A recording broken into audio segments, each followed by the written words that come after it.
Check. Check. Okay. Yes. Good afternoon, students. Good afternoon, Hamza, Harish, Pradeep. Good afternoon, sir. Good afternoon. I think your Good friend. afternoon, sir. Good afternoon. I think your friends are still connecting. Yeah. We should wait for 1 minute at least. Then we will start.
All right. So there are no further messages, even on the WhatsApp group. So I think your friends will be further delayed.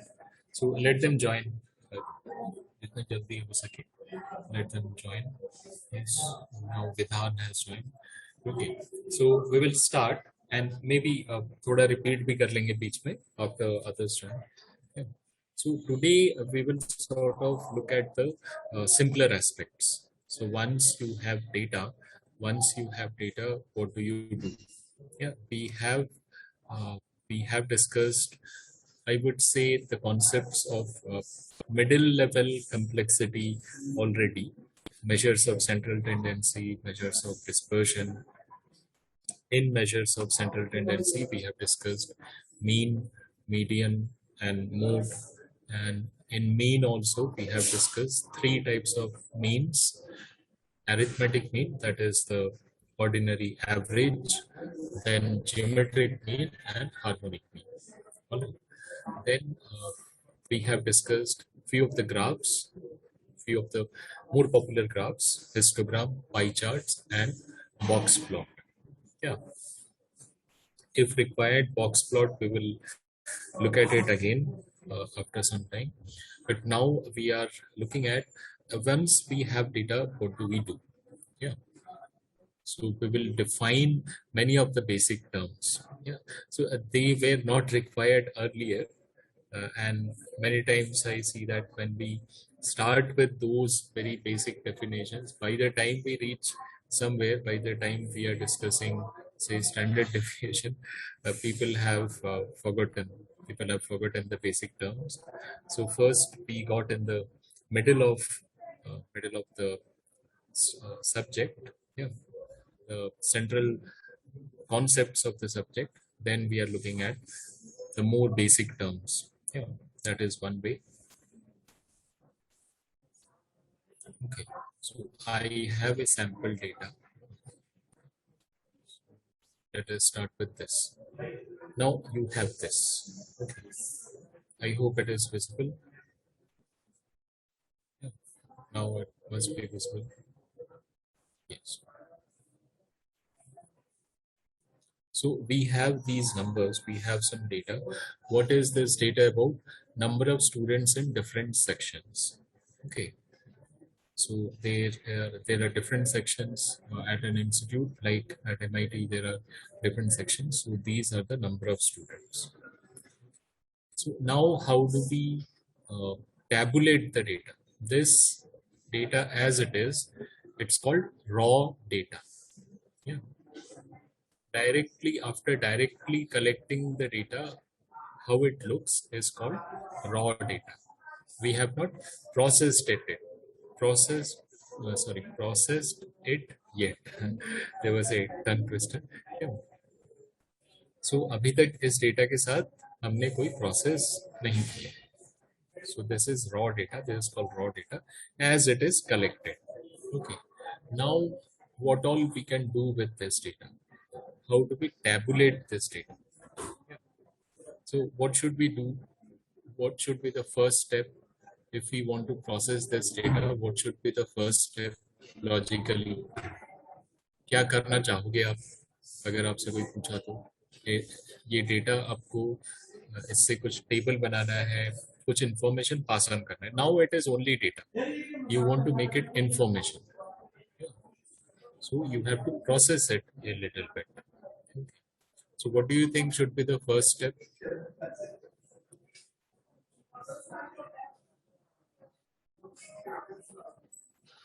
Yes.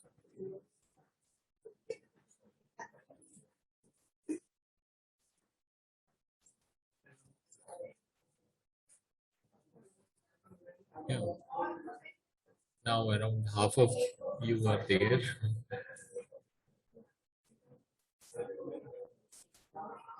Anybody? Devin, Kartiki.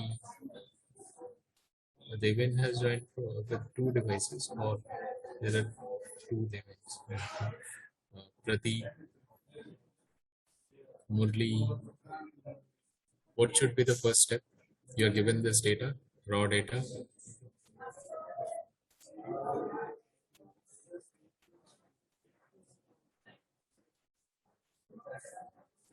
Arrange it in ascending order. Yes, very good. So first you would like to arrange it in ascending or descending order as you like. Yes. So now I have arranged it in ascending order.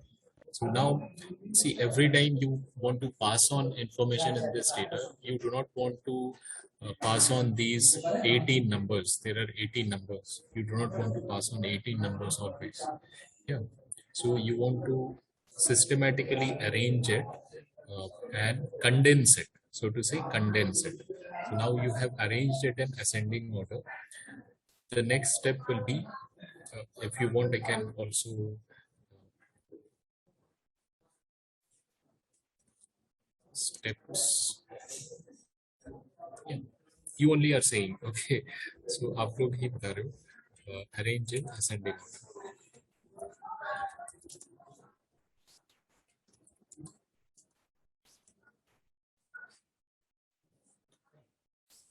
So then what should we do?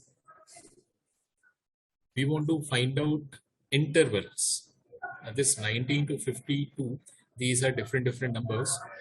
What if we can find out some intervals so that we can condense the data a little bit? Say 15 to 20. 15 to 20 is one interval. Then 20 to 25 is another interval. 25 to 30 is another interval. We see that there is till 52, so it will be a lot of intervals. Yeah. So what we can do is we can maybe take a bigger interval. So 15 to 25, 25 to 35. See, class intervals, the number of class intervals also, if become say half the number of data points, then it doesn't make sense. So number of class intervals थोड़े कम होने चाहिए, because we are eventually trying to condense the data set, right? So last class interval we can have 55. So this covers everything. This covers everything. Lowest number is 90, which will be covered here in this, and highest number is 52, which will be covered in this. So these are called class intervals.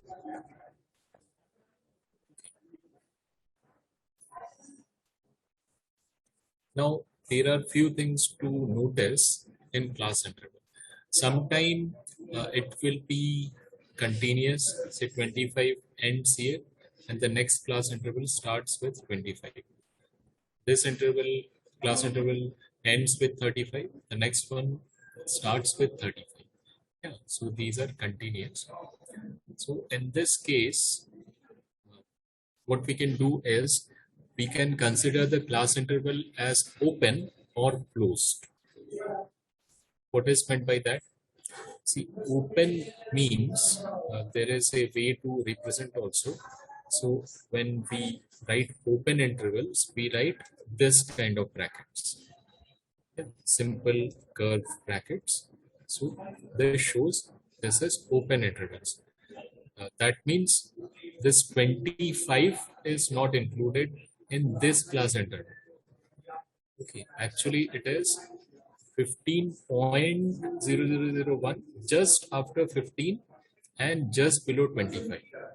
Exactly 15 and exactly 25 is not included in this first class interval.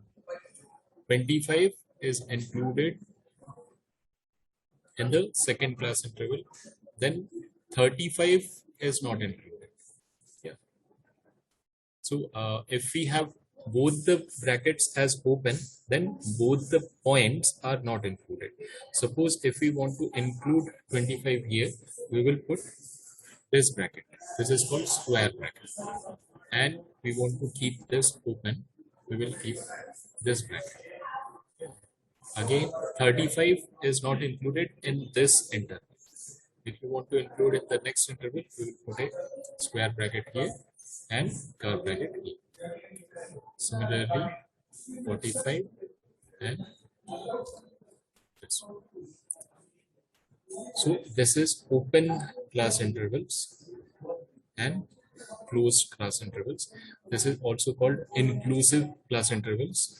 Yeah, when you include these numbers, so wherever you have square brackets, you have included that number in that interval, in this class interval. There is some chat. Yeah, when we use class intervals, when we want to condense the data.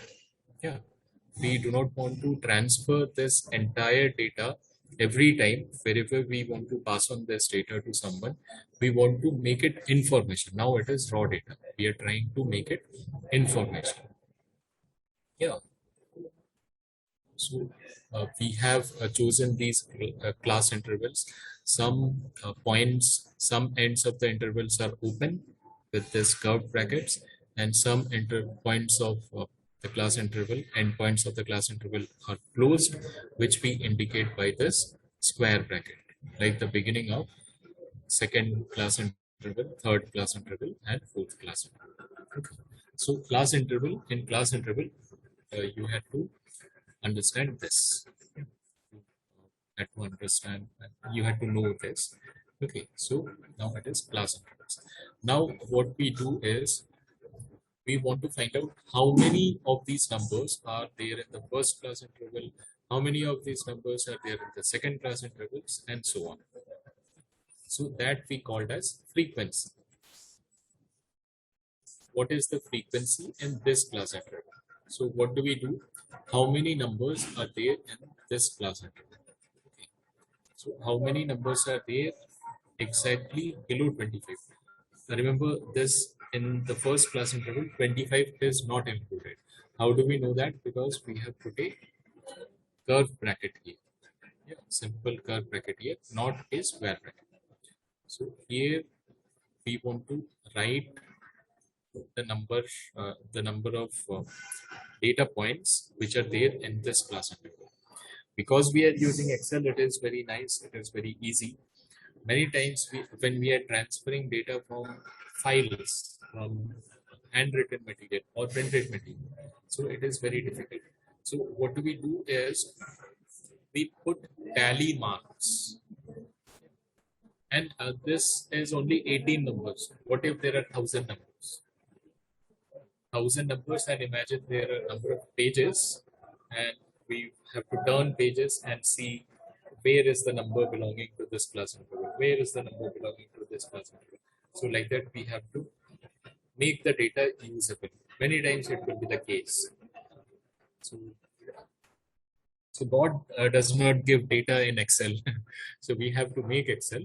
Yeah. So initially data can be in any form, printed form, handwritten form.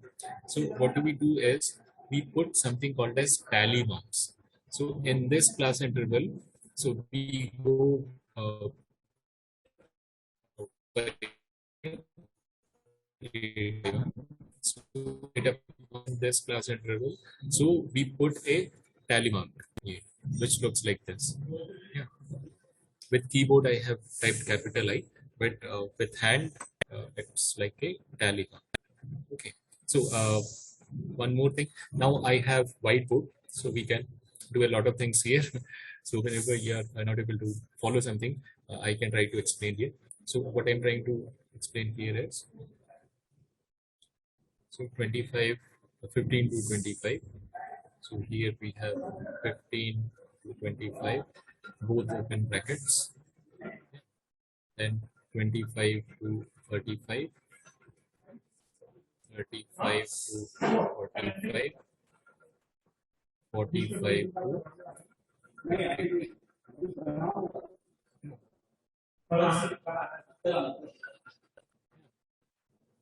And these are class intervals. Okay. And we want to capture the frequency. Okay. So frequency, one way to do this is using tally mark. When it is nothing is available, Excel etc. is not available, we can do like this. Okay. So 19, we spot this. It is in this interval, so we put a tally mark here. Okay. Then we go 21, 21. There are two more numbers which are there in this class interval. So we put two more marks. Yeah. Then there is 22, 22, two times, which is again in this class interval. So we put two more marks. We can do this. And one more thing is, when we want to count, so it becomes very difficult to count if we just putting tally marks. So what do we do? Fifth tally mark. Every time there is a fifth tally mark, we put it in cross manner. We put it over here like this. For the fifth tally mark, we cross these four tally marks. So now you can imagine when we have more data, we can count these bunches 5, 5, 5, 5. So maybe 20. So we can count the bunches of 5 very easily. That is why we do like this. So there we have reached till 22. Now 23 is there. 23 is the sixth value here in this class interval. Then what do we do? 23 view here, 24, 24 twice.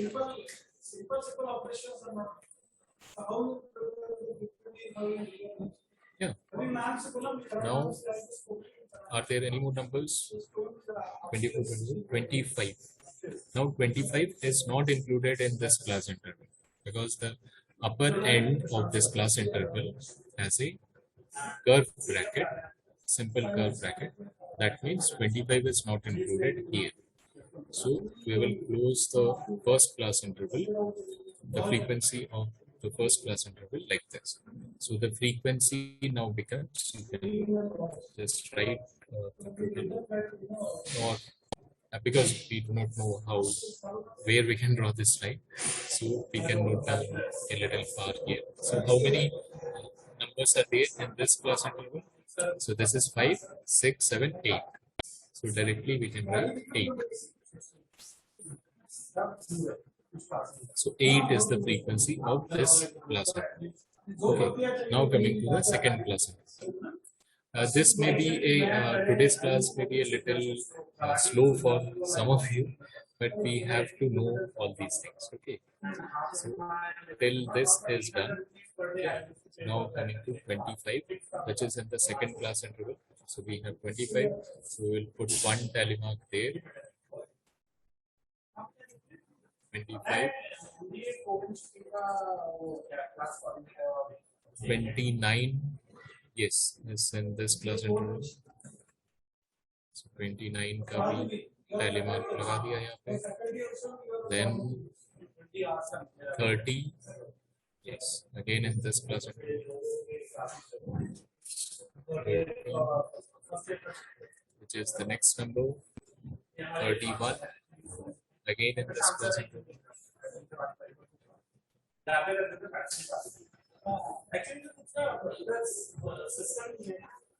Now the next is 35. Now 35 is not included in this class interval. Open bracket, right? So we will stop at 31. So how many tally marks are there? 4. So the frequency is 4. Similarly, can you do for these two class intervals? What are the frequencies there? Can you try? Can you try? Everybody try.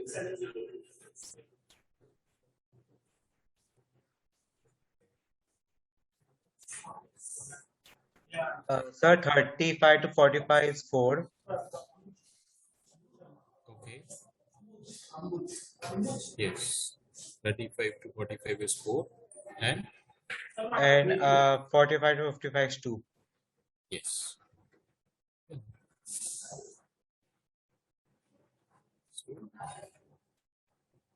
So if you want to put tally mark, put like this.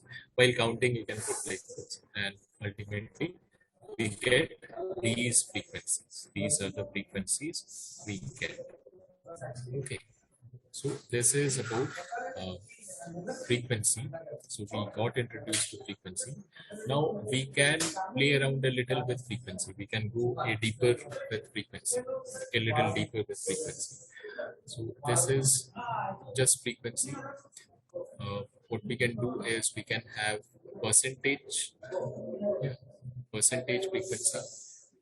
What I mean is now we can total this.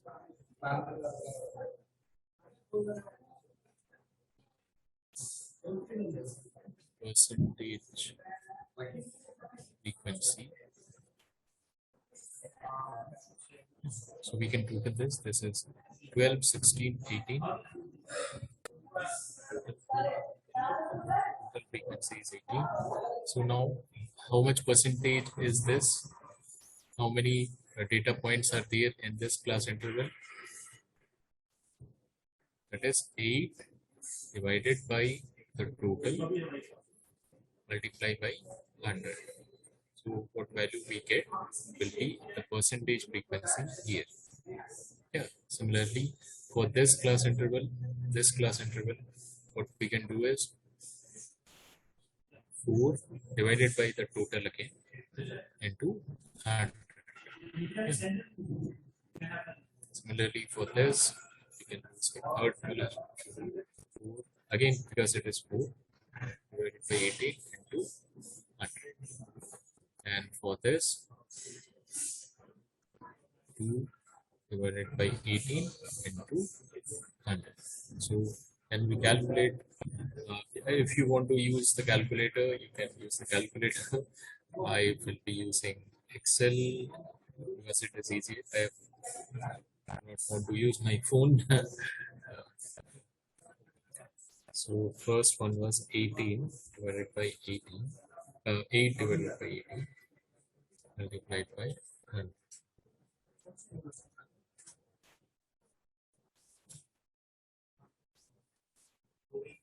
This is 44.44.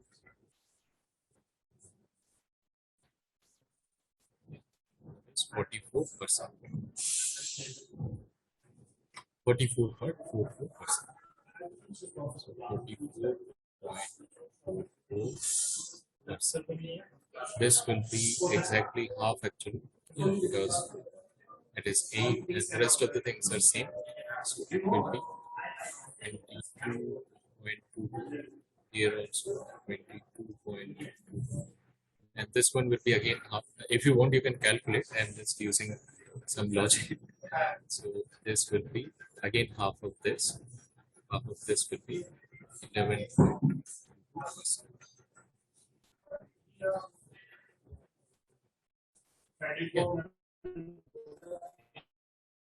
So here the total should be how much? Do this total, try out this total. How much will it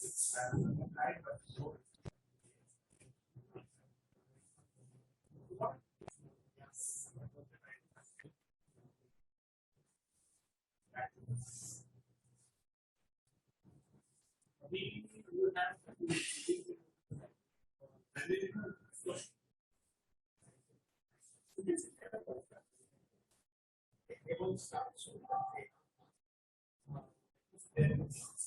Actually, it comes out to be how much?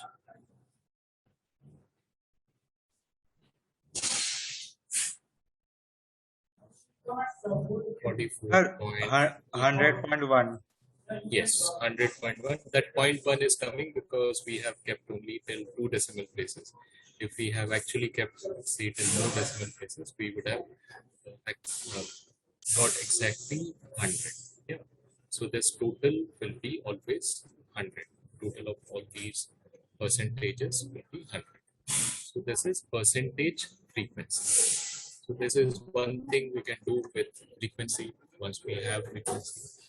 One more thing what we can do is we can also calculate the cumulative frequency.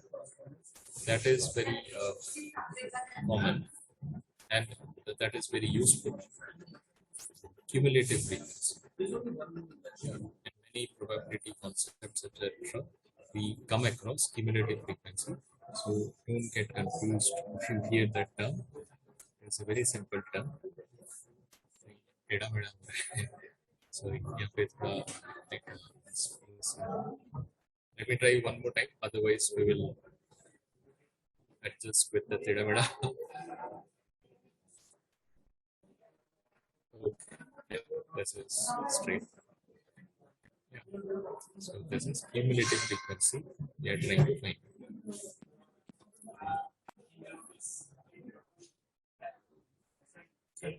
Yeah. So here what we are doing is we are taking the frequency of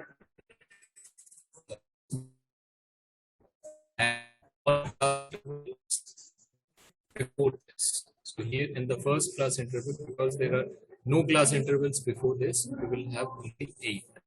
But for the second class interval, we have the frequency of this class interval. We will add the frequency of all previous class intervals. So 4 to hai hi, 4 plus all previous intervals, that is 8. We will write 12 here. Yeah. Again, when we come to the third class interval, 4 is already there. 16. Plus all the class intervals. Yes. 16 and the last class interval 18. will have him. Yes. It has 18. So you can see this last class interval, last frequency and cumulative frequency. So your voice is not clear. Can you explain it again?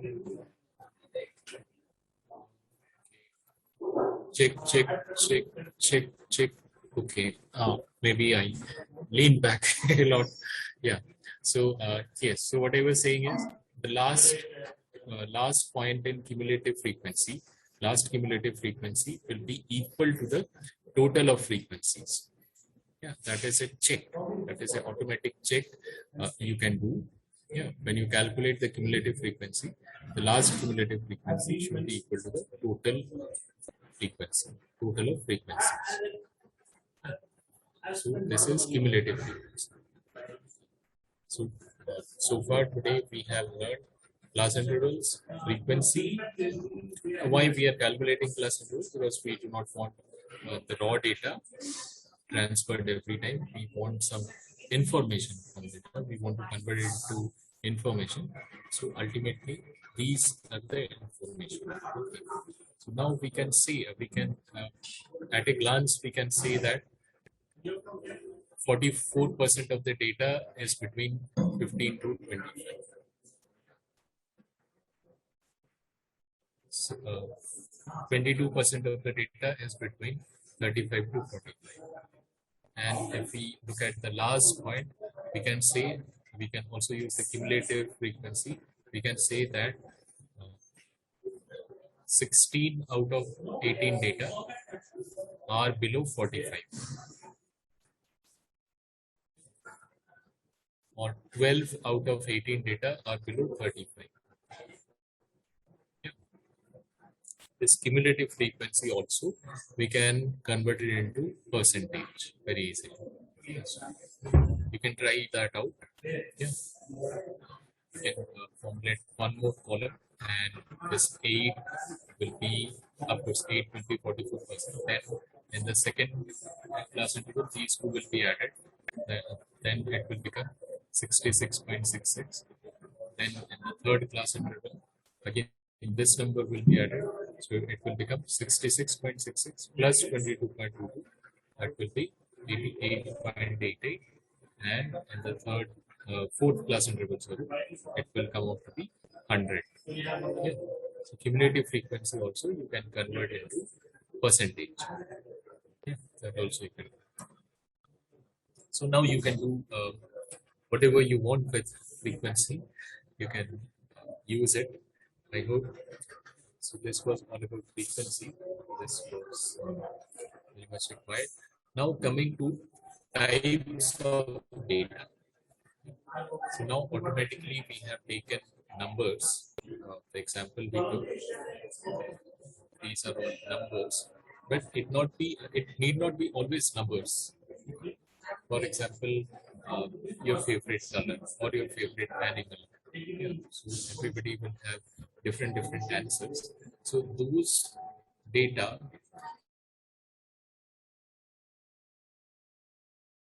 is not numbers. We call them qualitative data. It's not necessary that every time we will have only numerical data or quantitative data. So if we sort of go back to more basics, so we can see that what are the types of data.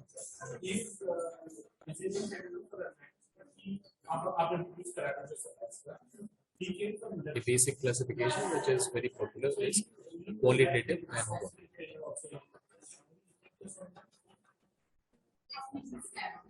Not numbers. Not numbers.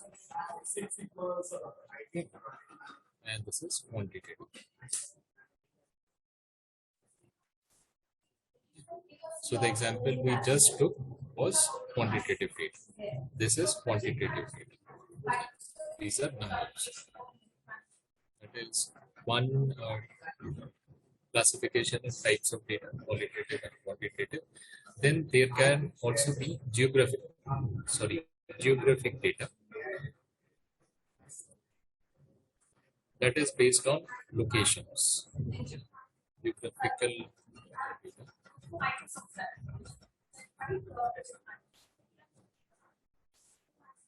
So if we locate where is the location of each one of you, say, if suppose all of you are in Pune, so in Pune city, I've never drawn that map of Pune city. Maybe yeah, maybe if you are outside Pune, so some of you might be in different states. Actually, it's been a while since. Okay, just yeah, just accept this as map of India, maybe. Okay, yeah. So we can locate each one of you. Maybe somebody is here. Yeah, maybe Hamza is in the east. Maybe Vidhan is somewhere here. Yeah, so we can locate this all of your positions. We can locate. So this is also data. What it is? This is also data. So this sort of data, location-based data, would be called as geographical data. Okay. If you want, you can classify them under qualitative. Yeah. But yeah, there are ways in which geographical data can also be quantitative in a way, but mostly it will be qualitative. Geographical data, then there will be chronological data.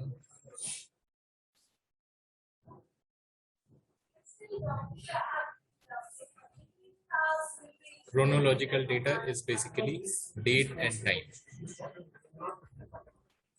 Date and time. So if we want to collect when volcanoes erupt in a country, yeah, so we can note the date and time over, say, a decade, 10 years or 20 years. So that is also a data, right? That is also data. So that kind of data will be chronological data.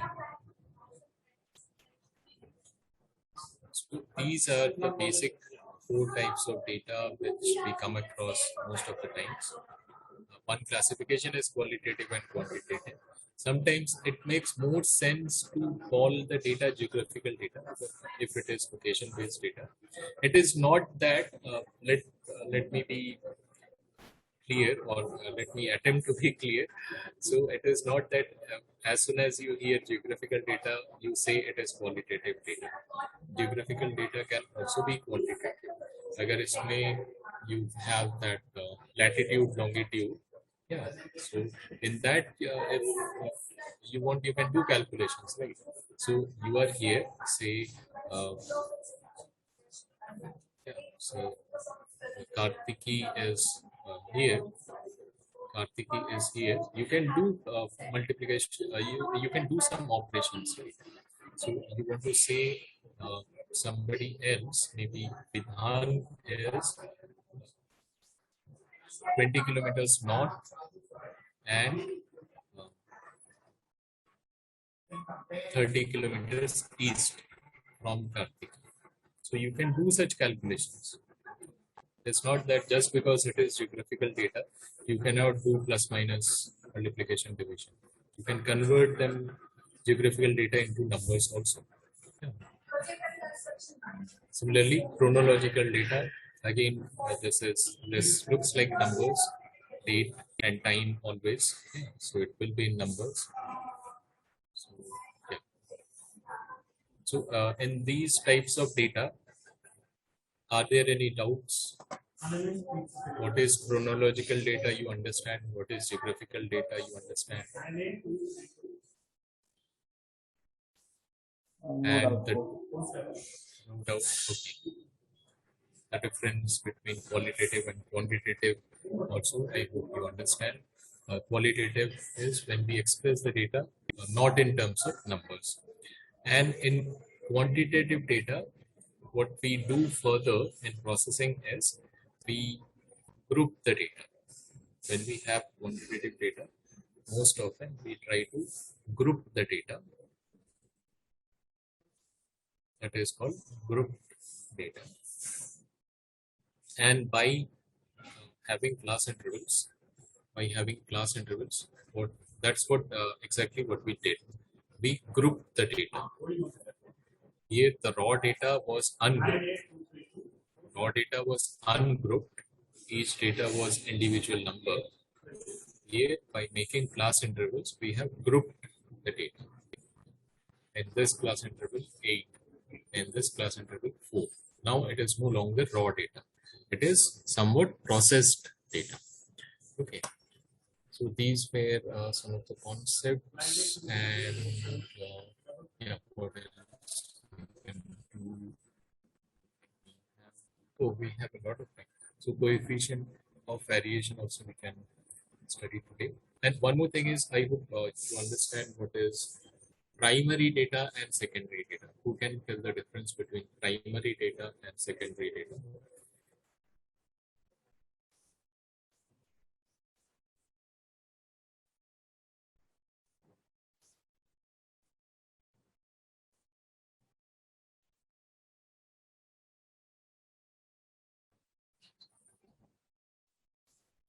Yeah, the difference is very simple.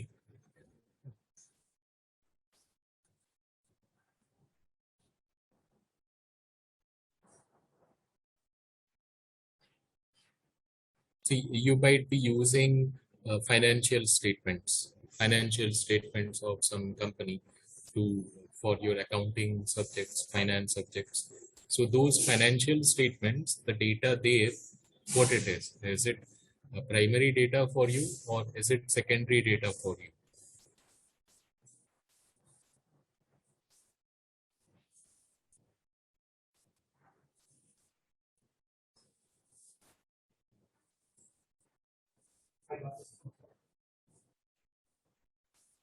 Yes. See, the logic is very simple. If you, as a researcher or a person carrying out some study, if you yourself have collected that data, that is primary data for you. Or if you are using somebody else's data collected by somebody else, that is secondary data. Yeah. So most of what you get from the internet is secondary data. There is nothing good or bad about using primary data or secondary data. If secondary data is not available, then definitely you have to collect primary data. Yeah. Secondary data is available because somebody sometime took the pains to collect primary data. Is it clear the difference? What you collect is primary data for you. If you are using somebody else's data, that is secondary data for you. Okay. It is not that one is superior or one is inferior. That is a distinction. Okay. Then there is one more distinction. All these basic terms we are discussing, which is very nice. So one more basic thing, discrete and continuous. Discrete data and continuous data.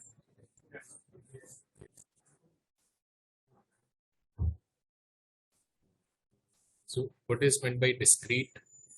When what we are studying, the variable we are studying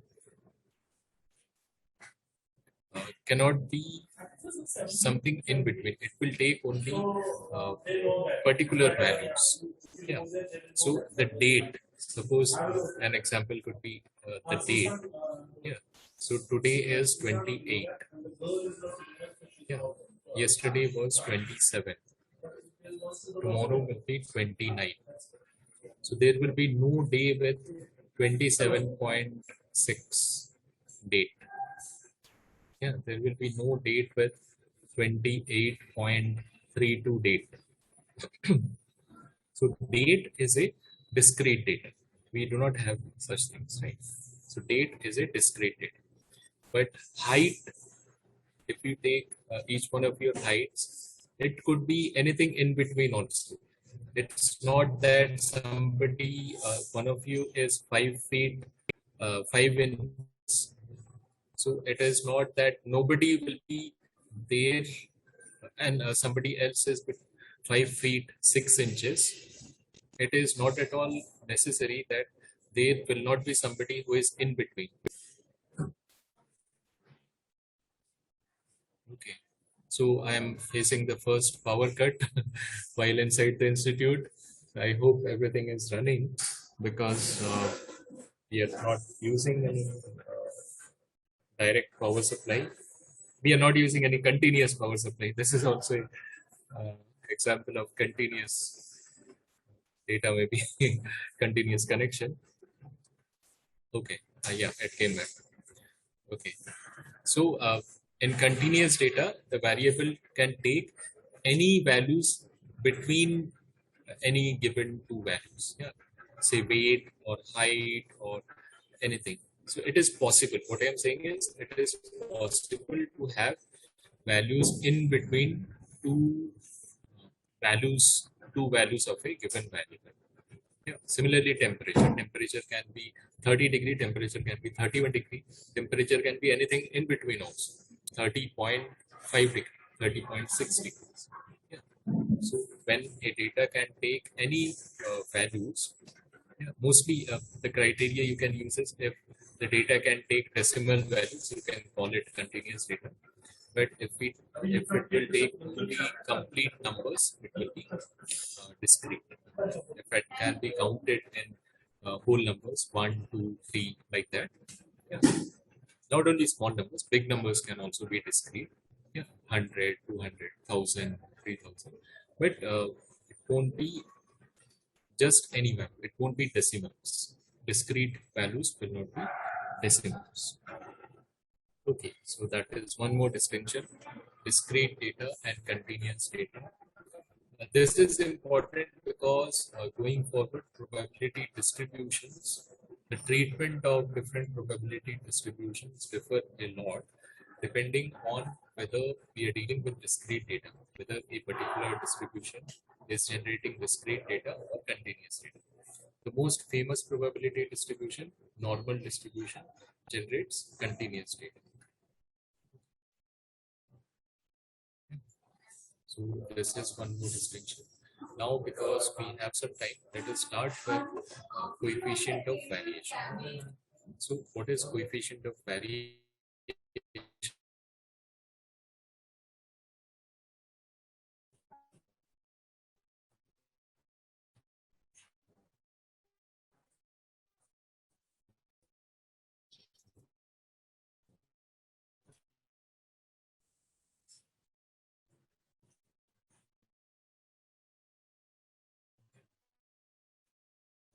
Let me tell you, this is not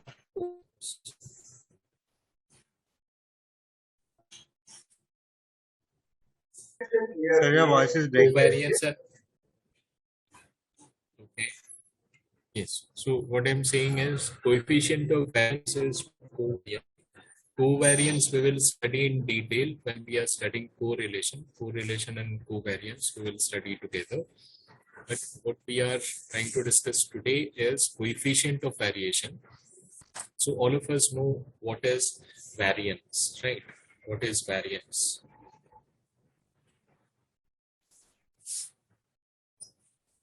Standard deviation calculate करते वक्त हमने variance पहले calculate किया था. What is variance? Summation of each deviation of each individual values divided by n. Okay. इसी का जब हम square root लेते हैं, that becomes standard deviation, and this is the variance. So this variance, yeah, then we take a square root of this, it becomes standard deviation.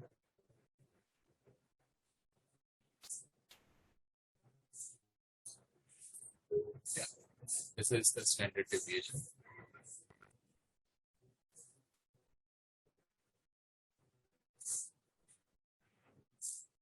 This standard deviation in itself is not a very good picture. It doesn't allow us to analyze in many cases.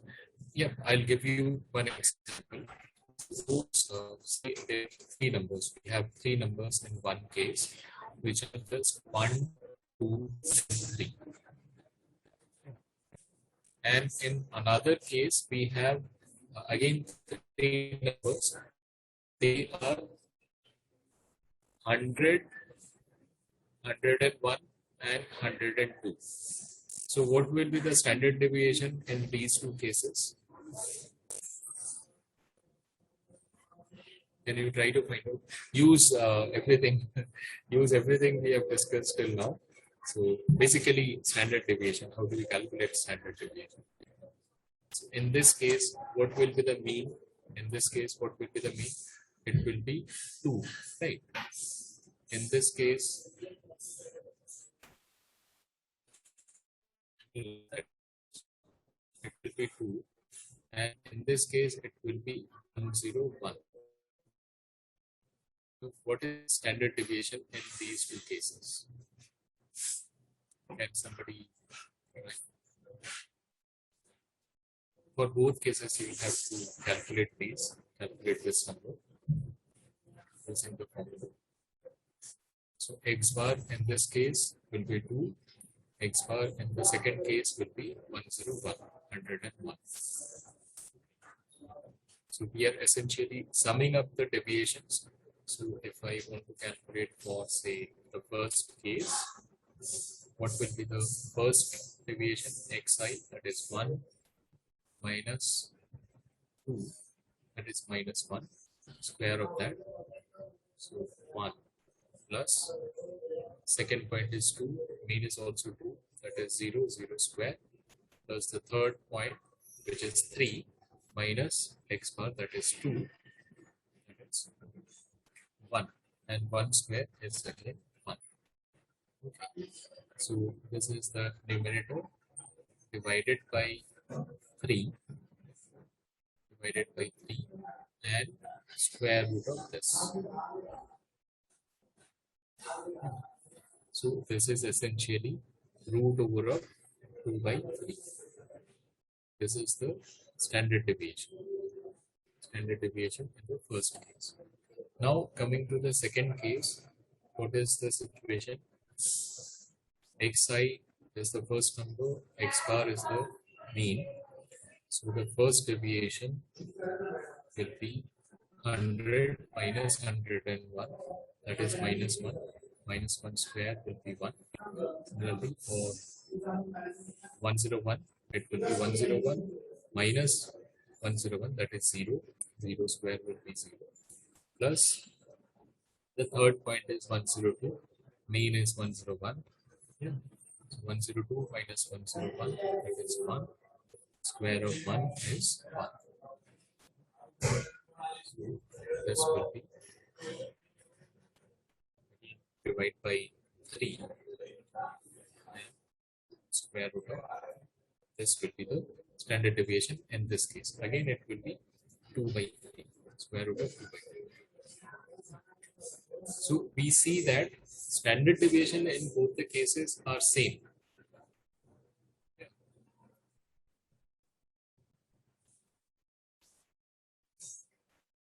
But it is not comparable. It doesn't mean that the standard deviation has this same effect. The variance in data has the same effect. Here, the numbers are very small. Yeah. Still, the standard deviation is this. Here, the numbers are large.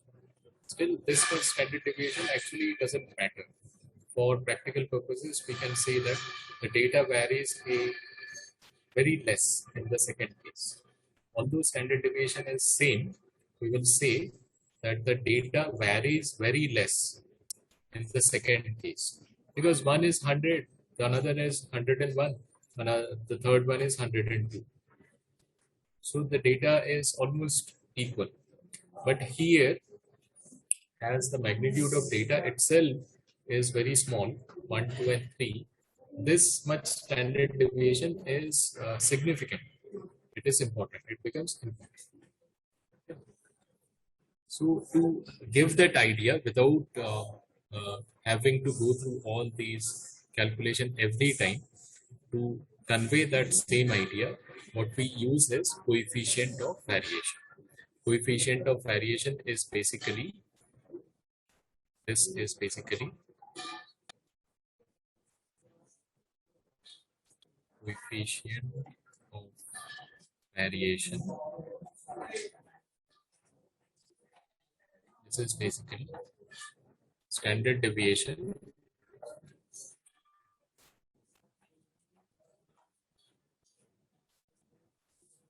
divided by the mean. So, or standard deviation divided by the mean. You can write it like this. So, in this case, it will be root over of 2 by 3 divided by 2. Yeah, coefficient of variation. In the first case, it will be root over of 2 by 3 divided by 2. In the second case, it will be root over of 2 by 3 divided by the mean 101. Yeah. So this will be the coefficient of variation in the second case, and this will be the coefficient of variation in the first case. Okay.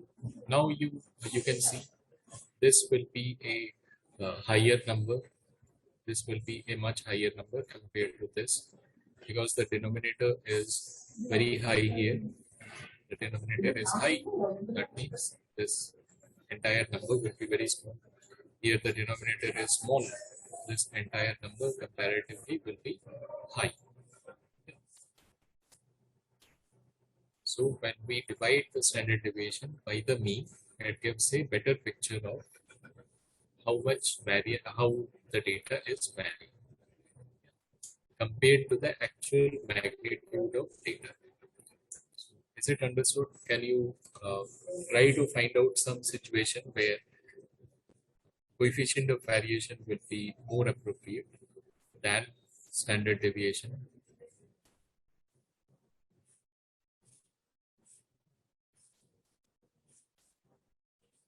Coefficient of variation, you understood? Everybody understood? Check, check. Still audible? Check. Yeah, it is moving. Marker is moving.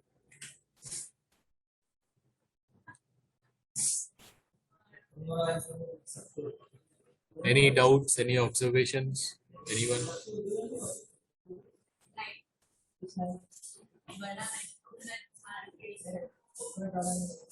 Vaibhavi, Pradeep, Murli, Deven, Kartiki. Anyone? Any doubts? Any observations? Coefficient of variation, everybody understood?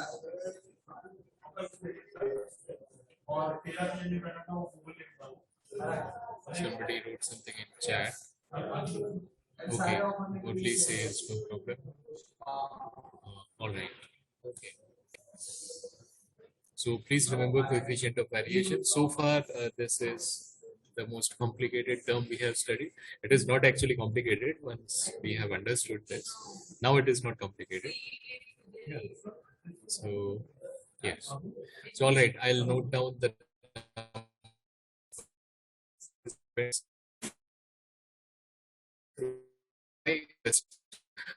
uh, Tuesday is not a good day. All of you are Hanumanji's Bhakt, so you are visiting Hanumanji's temple. Usually you are 17, 18. Now you are almost half. Okay, next time please convey it to your friends, so we will discuss together. More the merrier. Yeah, let more people join. All right, so attendance, I think in TCS, because we are using TCS platform now, attendance will be taken automatically.